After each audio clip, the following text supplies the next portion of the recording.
स्वागत है आप सबको हमारे चैनल आध्यात्मिक रहस्य में। और हमारे साथ इस रामायण की यात्रा में जुड़ने के लिए बहुत बहुत धन्यवाद। अगर आप पहली बार हमारे चैनल पे आए हो तो प्लीज चैनल को सब्सक्राइब जरूर करें। तो चलिए शुरू करते हैं।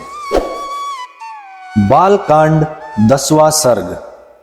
अंग देश में ऋषि श्रृंग के आने तथा शांता के साथ विवाह होने के प्रसंग का कुछ विस्तार के साथ वर्णन। राजा की आज्ञा पाकर उस समय सुमंत्र ने इस प्रकार कहना आरंभ किया। राजन, रोमपाद के मंत्रियों ने ऋषि श्रृंग को वहां जिस प्रकार और जिस उपाय से बुलाया था वो सब मैं बता रहा हूं। आप मंत्रियों सहित मेरी बात सुनिए। उस समय अमात्यों सहित पुरोहितों ने राजा रोमपाद से कहा, महाराज, हम लोगों ने एक उपाय सोचा है जिसे काम में लाने से किसी भी विघ्न बाधा के आने की संभावना नहीं है। ऋषि श्रृंग मुनि सदा वन में ही रहकर तपस्या और स्वाध्याय में लगे रहते हैं। वे स्त्रियों को पहचानते तक नहीं हैं और विषयों के सुख से भी सर्वथा अनभिज्ञ हैं। हम मनुष्य के चित्त को मत डालने वाले मनोवांछित विषयों का प्रलोभन देकर उन्हें अपने नगर में ले आएंगे। अतः इसके लिए शीघ्र प्रयत्न किया जाए। यदि सुंदर आभूषणों से विभूषित मनोहर रूप वाली वेश्याएं वहां जाएं तो वे भांति भांति के उपायों से उन्हें लुभाकर इस नगर में ले आएंगी। अतः इन्हें सत्कार पूर्वक भेजना चाहिए। यह सुनकर राजा ने पुरोहित को उत्तर दिया, बहुत अच्छा, आप लोग ऐसा ही करें। आज्ञा पाकर पुरोहित और मंत्रियों ने उस समय वैसे ही व्यवस्था की। तब नगर की मुख्य मुख्य वेश्याएं राजा का आदेश सुनकर उस महान वन में गईं और मुनि के आश्रम से थोड़े ही दूर पर ठहरकर उनके दर्शन का उद्योग करने लगी। मुनि कुमार ऋषि श्रृंग बड़े ही धीर स्वभाव के थे। सदा आश्रम में ही रहा करते थे।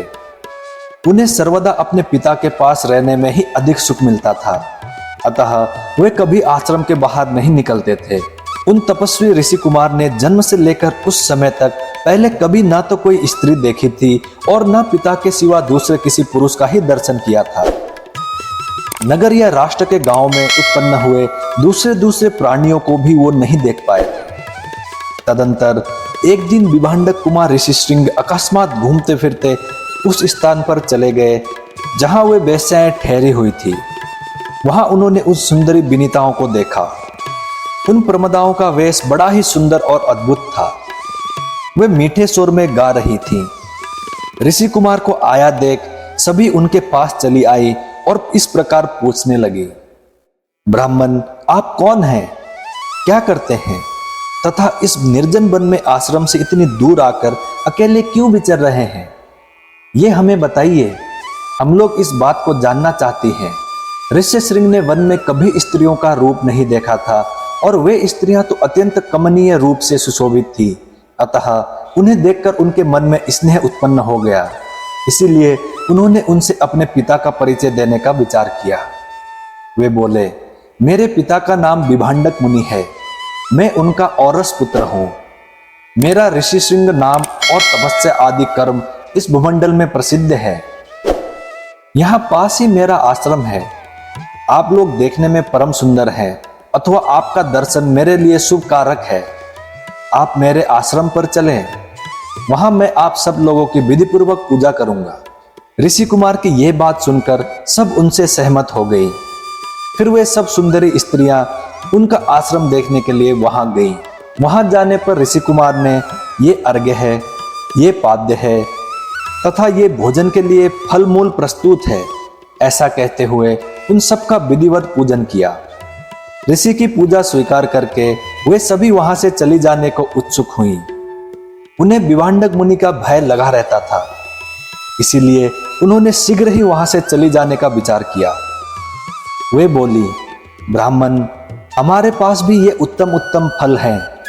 विप्रवर, इन्हें ग्रहण कीजिए, आपका कल्याण हो।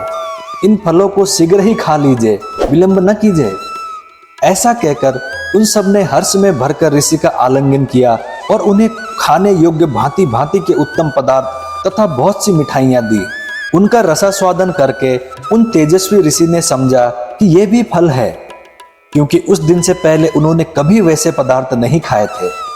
भला सदा वन में रहने वाले के लिए वैसी वस्तुओं के स्वाद लेने का अवसर ही कहाँ है। तत्पश्चात उनके पिता विभांडक मुनि के डर से डरी हुई वे स्त्रियां व्रत और अनुष्ठान की बात बता उन ब्राह्मण कुमार से पूछकर उसी बहाने वहां से चली गई। उन सब के चले जाने पर काश्यप कुमार ब्राह्मण ऋष्यशृंग मन ही मन व्याकुल हो उठे और बड़े दुख से इधर उधर टहलने लगे। तदंतर दूसरे दिन फिर मन से उन्हीं का बारंबार चिंतन करते हुए शक्तिशाली विभांडक कुमार श्रीमान ऋष्यशृंग उसी स्थान पर गए जहां पहले दिन उन्होंने वस्त्र और आभूषणों से सजी हुई उन मनोहर रूप वाली वेश्याओं को देखा था। ब्राह्मण ऋष्यशृंग को आते देख तुरंत ही उन वेश्याओं का हृदय प्रसन्नता से खिल उठा। वे सब की सब उनके पास जाकर उनसे इस प्रकार कहने लगी, सौम्य आओ, आज हमारे आश्रम पर चलो। यद्यपि यहाँ नाना प्रकार के फल मूल बहुत मिलते हैं, तथापि वहां भी निश्चय ही इन सब का विशेष रूप से प्रबंध हो सकता है। उन सबके मनोहर वचन सुनकर ऋष्यशृंग उनके साथ जाने को तैयार हो गए और वे स्त्रियां उन्हें अंग देश में ले गईं। उन महात्मा ब्राह्मण के अंग देश में आते ही इंद्र ने संपूर्ण जगत को प्रसन्न करते हुए सहसा पानी बरसाना आरंभ कर दिया।